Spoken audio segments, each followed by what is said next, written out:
Hello' friends, welcome to Pompi's kitchen. এতিয়া যিহেতু ছজিনাৰ বতৰ, ভাবিলোঁ ছজিনা ফুলৰ এবিধ ৰেচিপি লৈ আহোঁ। ছজিনা ফুলৰ পকোৰা আজি বনাম মই। খুব ভাল লাগে খাই। ছজিনা ফুল সাধাৰণতে হাঁহৰ কণীৰ সৈতেও ভাজি খাব পাৰি, খুব টেষ্ট হয়। আজি যিহেতু পকোৰা বনালোঁ, ভাবিলোঁ অকণমান ৰেচিপিটো আপোনালোকৰ লগত শ্বেয়াৰ কৰোঁ। তাৰ কাৰণে এতিয়া ছজিনা ফুলখিনি খুব ধুনীয়াকৈ মই ধুই ল'লোঁ আৰু ফুলকেইপাহ ইমান কুমলীয়া, খায়েই মানে ভাল লাগিছে। এতিয়া পদ্ধতিখিনি দেখাওঁ। এয়া প্ৰথমে ধুই মেলি ধুনীয়াকৈ মিহিকৈ মই কুটি ল'লোঁ ছজিনা ফুলখিনি, আৰু লগতে পিঁয়াজ কাটি ল'লোঁ, কেঁচা জলকীয়া কাটি লৈছোঁ। এতিয়া প্ৰথমে এটা বাউলত মই ছজিনাৰ ফুলখিনি দিছোঁ, আৰু লগতে এইদৰে কাটি লৈছোঁ। পিঁয়াজটো খুব মিহিকৈ কটা নাই, অকণমান ডাঙৰ ডাঙৰকৈ কাটিছোঁ। সেইখিনি মই পিঁয়াজখিনি দি দিছোঁ, লগতে মিহি মিহিকৈ কটা কেঁচা জলকীয়া দিলোঁ,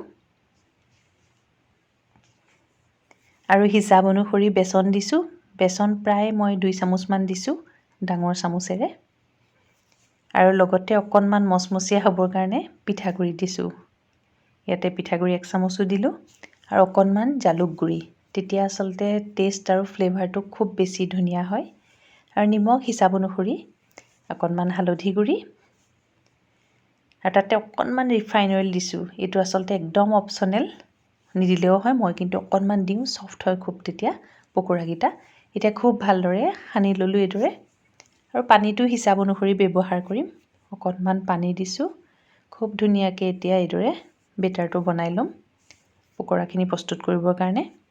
এয়া চাওক, প্ৰস্তুত হৈ গৈছে। এতিয়া গৰম তেলত ফ্ৰাই কৰিম। এতিয়া এইদৰে এখন পেন পাতিছোঁ, তাতে মই মিঠাতেল ব্যৱহাৰ কৰিছোঁ। আপোনালোকে ৰিফাইন তেলো পাৰে। সাধাৰণতে মই এনেকুৱা পকোৰাবোৰত মিঠাতেলটো অলপ বেছি ভাল পাওঁ।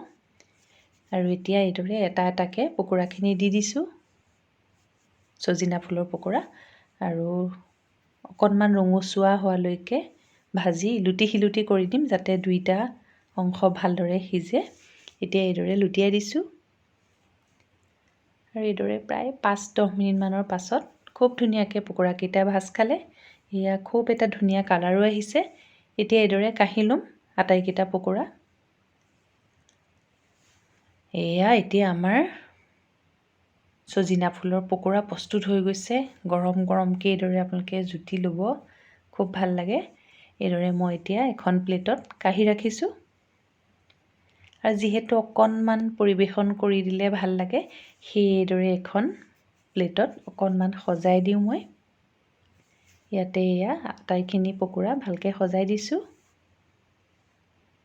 এইদৰে আচলতে আবেলি চাহৰ লগতো আপোনালোকে জুতি ল'ব পাৰে, ভাতৰ লগতো খুব ভাল হয়। ইয়াতে অকণমান মই চাট মছলা দি দিছোঁ, তেতিয়া আচলতে টেষ্টটো আৰু অলপ বেছি ভাল হৈ যায় খাবলৈ। এতিয়া পৰিৱেশন কৰিলোঁ। টেষ্টি পকোৰা, টেষ্টি ছজিনা ফুলৰ পকোৰা। মা বহুত টেষ্টি আছে, খাই ভাল লাগিলে।